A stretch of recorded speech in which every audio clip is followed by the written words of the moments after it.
Bismillahirrahmanirrahim. Assalamualaikum warahmatullahi wabarakatuh. Halo semuanya, perkenalkan nama saya Agnia Nabila Zafira dari Fakultas Ilmu Pendidikan Program Studi Pendidikan Guru Sekolah Dasar dari kelas A6 2024. Di sini saya akan memaparkan jawaban ulangan akhir semester mata kuliah Pendidikan Agama Islam.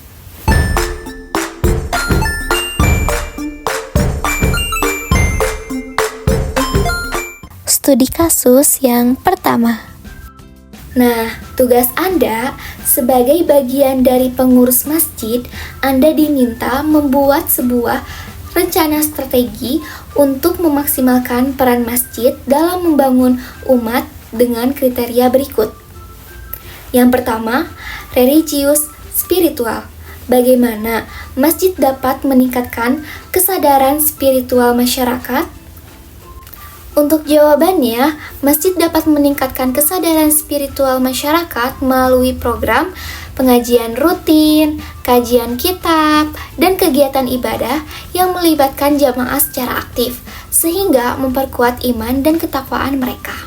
Untuk penjelasannya, pengajian rutin. Pengajian rutin ini pada di masjid itu berfungsi mendidik dan meningkatkan pemahaman agama masyarakat.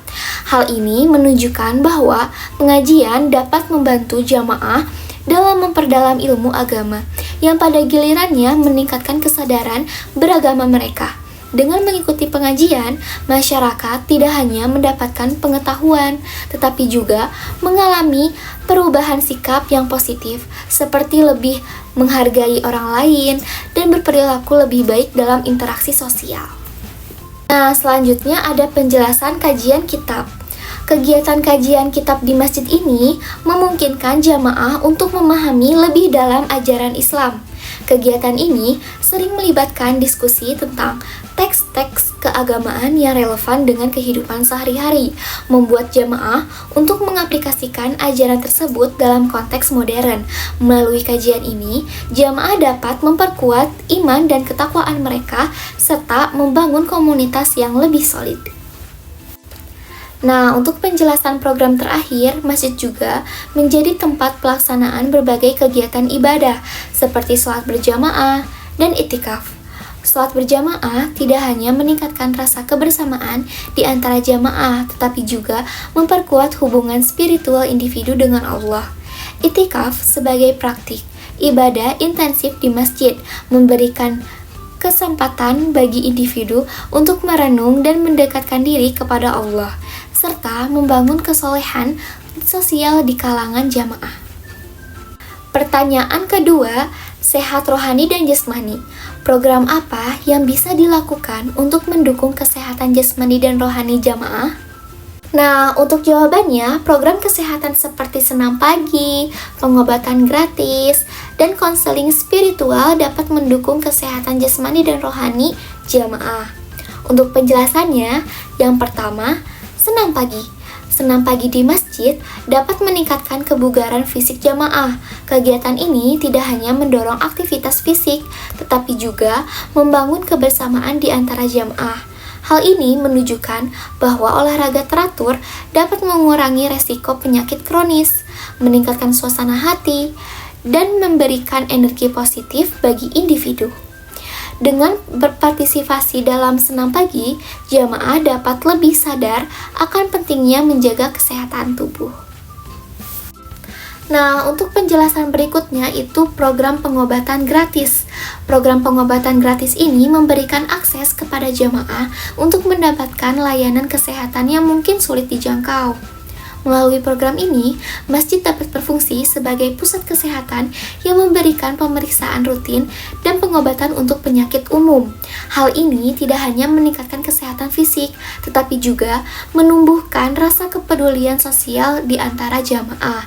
Dengan adanya layanan kesehatan yang mudah diakses, jamaah lebih cenderung untuk menjaga kesehatan mereka dan melakukan pencegahan penyakit. Nah, untuk penjelasan program terakhir ini ada konseling spiritual. Konseling spiritual ini membantu jamaah dalam menghadapi masalah emosional dan mental.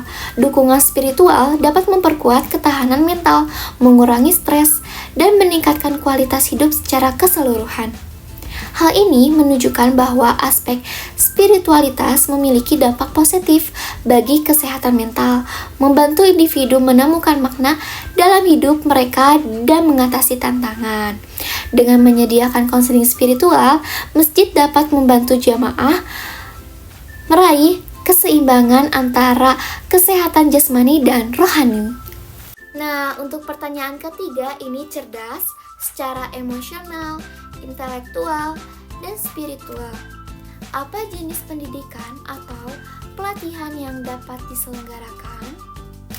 Nah, untuk jawabannya itu menyelenggarakan pendidikan formal dan non-formal seperti Taman Pendidikan Al-Quran atau TPA, pelatihan keterampilan, dan seminar tentang pengembangan diri akan meningkatkan kecerdasan jamaah. Untuk penjelasannya, yang pertama, TPA. TPA berfungsi sebagai wadah untuk mengajarkan anak-anak membaca Al-Quran serta memahami nilai-nilai Islam. Kegiatan ini tidak hanya meningkatkan kemampuan membaca Al-Quran, tetapi juga membentuk karakter dan moral anak-anak. Hal ini menunjukkan bahwa anak-anak yang terlibat dalam TPA cenderung menunjukkan perilaku yang lebih baik di lingkungan sosial mereka karena mereka belajar nilai-nilai akhlak yang baik. Dengan demikian, TPA berkontribusi pada pengembangan spiritual dan emosional anak-anak. Nah, untuk penjelasan berikutnya, ini ada program pelatihan keterampilan di masjid. Program pelatihan keterampilan di masjid ini memberikan kesempatan kepada jamaah untuk belajar berbagai keterampilan praktis seperti kewirausahaan, komputer, dan keterampilan komunikasi.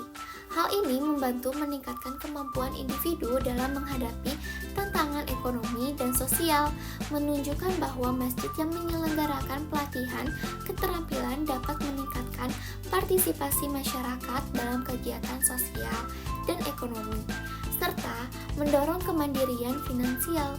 Dengan keterampilan yang diperoleh, jamaah dapat lebih siap menghadapi kehidupan hidup sehari-hari. Nah, untuk penjelasan program terakhir ini ada seminar tentang pengembangan diri di masjid berfungsi untuk meningkatkan pemahaman jamaah mengenai pentingnya pengembangan diri secara holistik. Seminar ini sering kali mencakup topik-topik seperti manajemen waktu, kepemimpinan, dan etika kerja. Kegiatan ini berkontribusi pada peningkatan kecerdasan intelektual dan emosional jamaah dengan memberikan mereka alat untuk beradaptasi dengan perubahan zaman. Selain itu, seminar ini juga menciptakan ruang bagi jamaah untuk berdiskusi dan berbagai pengalaman, sehingga memperkuat interaksi sosial di antara mereka. Nah, untuk pertanyaan terakhir pada studi kasus pertama ini ada sejahtera. Bagaimana masjid dapat membantu jamaah meningkatkan kesejahteraan ekonomi mereka?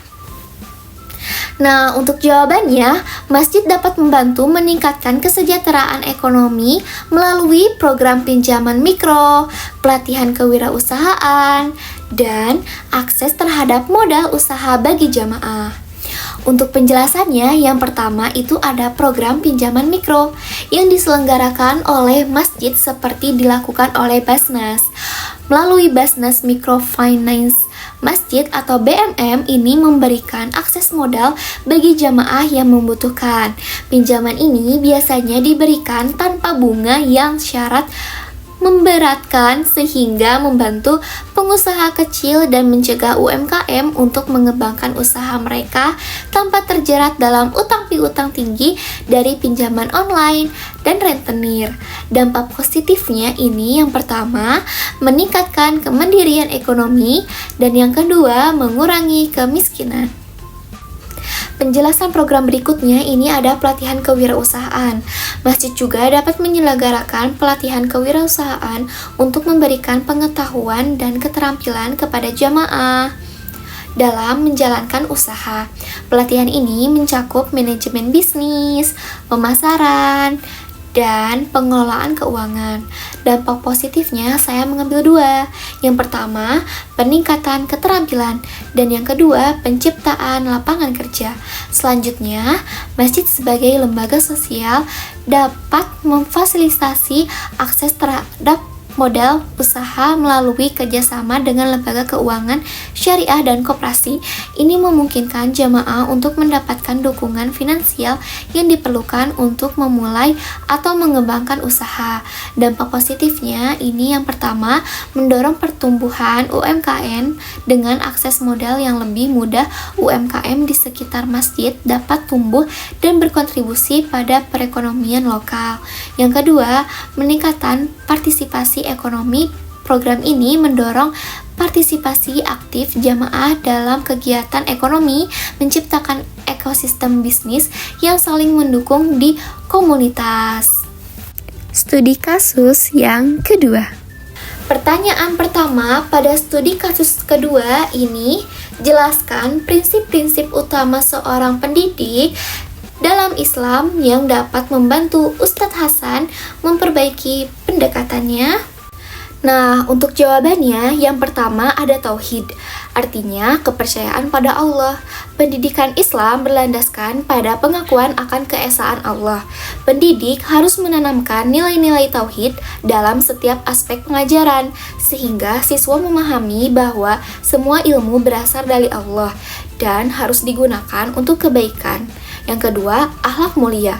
Pendidik harus menjadi teladan dalam berperilaku baik, jujur, dan bertanggung jawab. Pendidikan tidak hanya tentang transfer ilmu, tetapi juga tentang membentuk karakter dan akhlak siswa. Yang ketiga, keseimbangan. Pendidikan Islam menekankan keseimbangan antara aspek jasmani dan rohani, duniawi dan ukhrawi. Ustadz Hasan perlu memastikan bahwa pengajaran mencakup pengembangan intelektual dan spiritual siswa secara seimbang. Dan yang terakhir, yang keempat, itu kehidupan sosial. Pendidik harus mengajarkan nilai-nilai sosial seperti persaudaraan dan kepedulian terhadap sesama. Hal ini penting untuk membangun komunitas yang harmonis di dalam kelas. Untuk pertanyaan kedua, susunlah minimal 3 strategi praktis yang bisa diterapkan Ustadz Hasan untuk meningkatkan hubungan emosional dengan siswa. Nah, untuk jawaban nomor 2 itu strategi praktis untuk meningkatkan hubungan emosional dengan siswa. Yang pertama ada pendekatan empatik.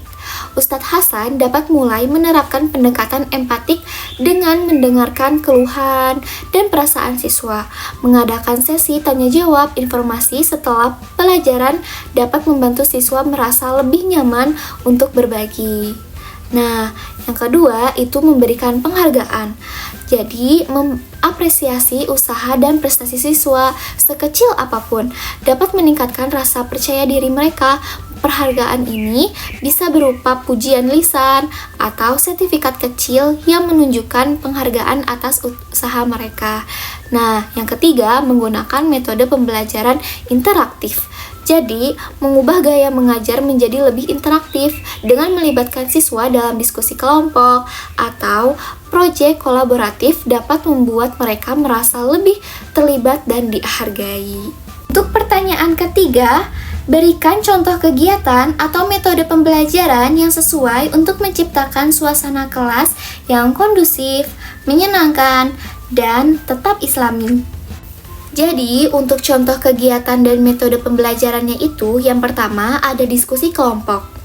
Membagi kelas menjadi kelompok kecil untuk mendiskusikan topik tertentu dari pelajaran agama. Setiap kelompok dapat mempresentasikan hasil diskusi mereka di depan kelas, mendorong partisipasi aktif dan meningkatkan rasa percaya diri siswa. Yang kedua, kegiatan role playing. Jadi, menggunakan metode role playing ini untuk menggunakan situasi sehari-hari yang membutuhkan penerapan nilai-nilai akhlak mulia. Misalnya nih, siswa dapat berperan sebagai tokoh-tokoh yang menunjukkan sikap toleransi terhadap perbedaan. Nah, yang ketiga, proyek sosial. Mengadakan proyek sosial di mana siswa terlibat dalam kegiatan amal atau pengabdian masyarakat. Ini tidak hanya mengajarkan nilai-nilai kepedulian sosial, tetapi juga memperkuat ikatan antar siswa dan guru. Untuk nomor soal 3 atau nomor terakhir, apa yang Anda pahami tentang Islam yang rahmatan lil alamin, ekonomi syariah, dan pernikahan dalam Islam? Untuk penjelasan yang pertama, ini ada rahmatan lil alamin. Islam rahmatan lil alamin ini adalah konsep yang menekankan bahwa Islam merupakan rahmat bagi seluruh alam semesta. Istilah ini berasal dari ayat Al-Quran, surat An-Anbiya ayat 107 yang menyatakan bahwa Nabi Muhammad diutus sebagai rahmat bagi seluruh alam. Konsep ini mencakup nilai-nilai kasih sayang, kedamaian, dan keadilan yang harus diterapkan dalam interaksi sosial dan lingkungan.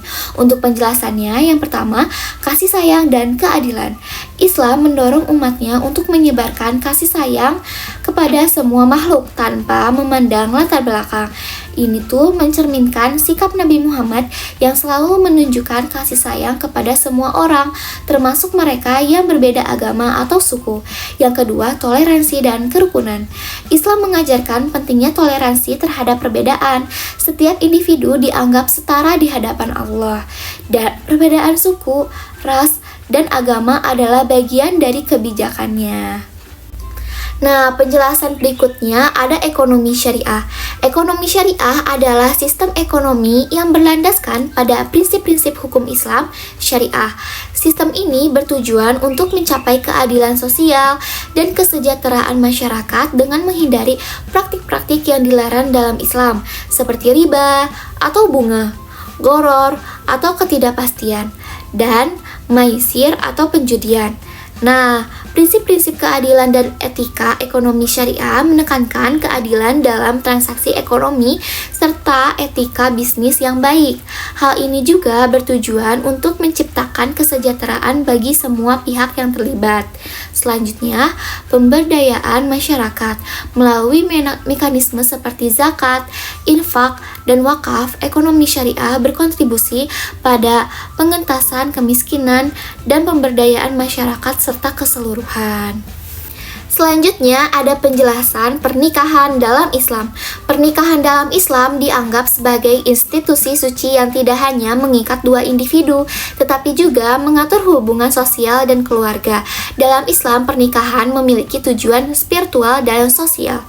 Tujuan spiritualnya itu pernikahan diharapkan dapat menguatkan iman pasangan dan menjadi sarana untuk saling mendukung dalam menjalin kehidupan sesuai dengan ajaran Islam. Ini juga merupakan bentuk ibadah kepada Allah. Nah, keluarga juga sebagai unit sosial. Pernikahan bertujuan untuk membentuk keluarga yang harmonis di mana anggota keluarga saling menghormati dan mendukung satu sama lain. Keluarga dalam Islam berfungsi sebagai tempat pendidik akhlak bagi anak-anak.